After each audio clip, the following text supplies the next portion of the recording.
Welcome. Today we are going to explore a fundamental concept in calculus called the mean value theorem. While the name might sound technical, it describes a very simple and intuitive idea about how rates of change work in the real world. Let's start with a real-life example. Imagine you are driving a car on a road trip. If you travel 100 miles in exactly 2 hours, your average speed for the entire trip is 50 miles per hour.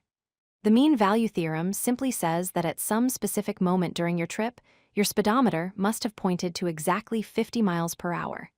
You cannot average 50 without hitting 50 at least once. For this theorem to work, our function, or our path, must follow two rules. First, it must be continuous on the closed interval from A to B, meaning there are no teleports or breaks in the road. Second, it must be differentiable on the open interval, meaning the road is smooth with no sharp, sudden turns. Why do we need a smooth curve? Look at this graph. It has a sharp corner or a cusp. Because of this sharp turn, the slope abruptly changes. In this specific case, there is no single point on the graph where the steepness matches the average slope between the start and end points. Smoothness is key. Here is the mathematical formula. It states that there exists a value c, such that f prime of c equals f of b minus f of a. All over b minus a, the left side represents the instantaneous rate of change, or the slope of the tangent line.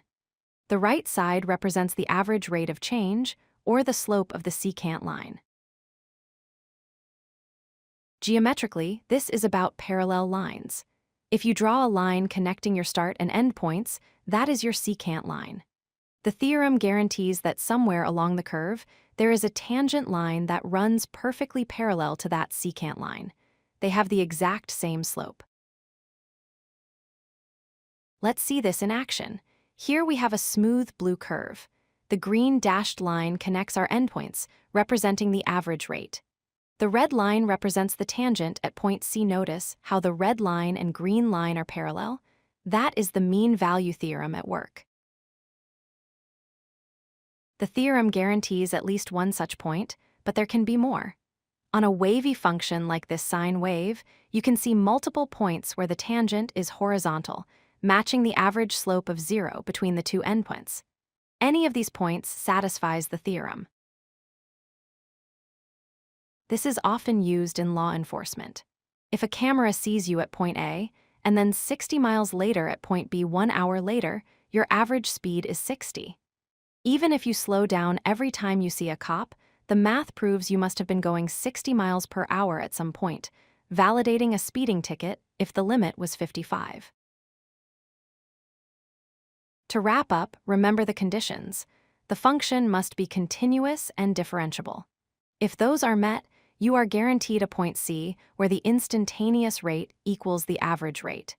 It is the mathematical promise that you cannot get from A to B without going the average speed at least once.